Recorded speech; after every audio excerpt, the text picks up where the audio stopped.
सुप्रभात विद्यार्थियों, आज हम र वर्ण की कहानी सुनेंगे। र में आप लोगों ने सामान्य रूप तो र के पढ़े थे, जैसे रथ, रमन, राजा, जिसमें र व्यंजन का सामान्य रूप से प्रयोग किया जाता है। पर क्या आप लोगों को पता है, र एक अनोखा व्यंजन है। सभी मात्राएं तो सभी वर्णों पर लगती है, उसके नीचे या ऊपर, लेकिन र पर उ और ऊ की मात्रा र के पास में लगती है। अब देखिए, मैं आपको एक र की कहानी भी बता रही हूँ। र के विभिन्न रूप होते हैं, किसी व्यंजन के विभिन्न रूप नहीं होते, पर र के विभिन्न रूप होते हैं। वे विभिन्न रूप किस तरीके से आए, किस तरह से प्रयोग में लाए गए, ये मैं आपको बताती हूँ। एक बार सभी व्यंजनों पर हल चिन्ह लगाया जा रहा था। जैसे देखिए, क, ख, ग। तो इस तरह से सभी व्यंजनों के नीचे हल चिन्ह लगाया जा रहा था। अब बारी आई र पर लगने की। र पर तो देखिए पहले से ही एक पूंछ है ना। र रोने लगा, रोने लगा। क्यों रोने लगा? सभी विद्वान पंडित जो थे वे परेशान हो गए कि र को क्या हुआ, क्यों रो रहा है ये। फिर र बोलता है, आपने सभी व्यंजनों पर तो हल चिन्ह लगा दिए, उनके वे सुंदर लग रहे हैं, पर मैं तो किसी लंगूर से कम नहीं लग रहा। लंगूर क्यों? क्योंकि देखिए र के पहले से ही एक पूंछ है। र बोला, मेरे तो पहले से ही एक पूंछ है, और अगर मेरे में हल चिन्ह लग जाएगा तो मैं तो किसी लंगूर से कम नहीं दिखूंगा।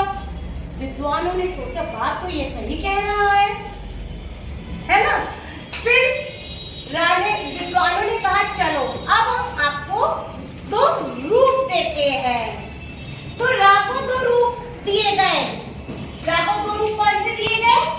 रेफ व पदेन, ये दो रूप दिए गए। रेफ का चिन्ह क्या था? ये, और पदेन इस तरीके से। अब र के पास तो तीन रूप हो गए, क्योंकि पदेन जो है वो दो रूपों में बट गया। तो र के पास तीन रूप हो गए। र तो खुश हो गया, र खुश हो गया। ओहो, सभी के पास तो एक एक पैर था, मैं सभी के पास तो एक एक रूप है, मेरे तो तीन रूप हो गए। अब जब पदेन लगाया गया, कहां पर पदेन लगाया गया? तो ये बन गया क्र। ख पर पदेन लगाया गया तो ये बन गया ख, ख्र। इस तरीके से जब सभी व्यंजनों पर पदेन लगाया गया, ग पर लगाया गया ग्र, घ पर लगाया गया घ्र, पर जब पदेन लगाने की बारी आई ट, ठ, ड व ढ पर, इन पर पदेन लगाया गया इस तरह से, तो ये नाराज हो गए। अब ये नाराज हो गए, ये बोले, हम और व्यंजनों के साथ नहीं रहेंगे। सबने पूछा, क्यों भाई, क्या हुआ? तो पदेन ये चारों व्यंजन बोले कि इन सबके तो दो दो पैर हो गए, हमारा तो एक ही पैर है। देखे दो पैर कैसे? एक दो, एक दो, क्योंकि सभी व्यंजनों में खड़ी पाई होती है ना। और जब पदेन लगा, इन सबके पास दो दो पैर हो गए, एक दो। और ट, ठ, ड, ढ बोले, हमारे पास तो एक ही पैर है। फिर विद्वानों ने इसका उपाय निकाला। उन्होंने कहा, चलो हम तुम्हें एक ही पैर और दे देते हैं। तो इस प्रकार पदेन के इस रूप का भी विकास हुआ। तो पदेन दो तरह से बन गया, र भी खुश और बाकी व्यंजन भी खुश। फिर आई रेफ की बारी। अब रेफ जो होता है, रेफ लगाने के कुछ नियम होते हैं। वे नियम क्या होते हैं? एक तो रेफ कभी भी पहले वर्ण पर नहीं लगता है, और रेफ कभी भी अर्ध वर्ण पर नहीं लगता है। अर्ध व्यंजन यानी आधे व्यंजन पर नहीं लगता है। और रेफ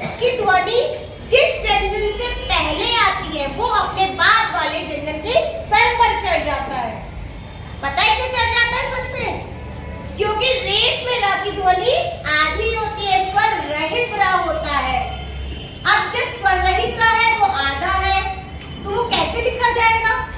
क्योंकि वो अर्ध शक्तिशाली, उसके अंदर तो ताकत है ही नहीं, तो वो अपने बाद वाले व्यंजन के जो कि शक्तिशाली है, पूरा है, उसके ऊपर रेफ के रूप में लग जाता है। जैसे देखिए ये, अगर हम ये शब्द बनाते हैं तो आप उच्चारित करके देखेंगे, कर्म, कर्म, र की ध्वनि म से पहले आ रही है, तो रेफ कहाँ लगेगा?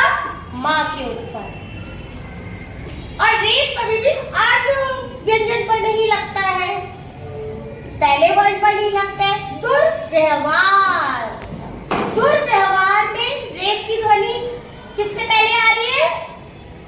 व से पहले, दुर्व्यवहार। लेकिन क्या वहां पर रेफ लगेगा? नहीं लगेगा, क्योंकि दुर्व्यवहार में, दुर्व्यवहार, अब दुर्व्यवहार में रेफ तो नहीं लगेगा क्योंकि वह तो आधा है, स्वर रहित है। स्वर रहित व्यंजन पर रेफ तो लगते ही नहीं है, नहीं लगता ना।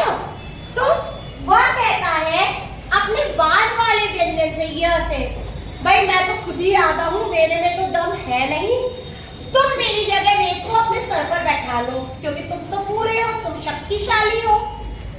आधा शक्तिशाली होता है, वही तो अर्ध शक्तिशाली को उठा सकता है ना? अर्ध शक्तिशाली मतलब जिसमें ताकत नहीं होती है, तो यह ताकतवर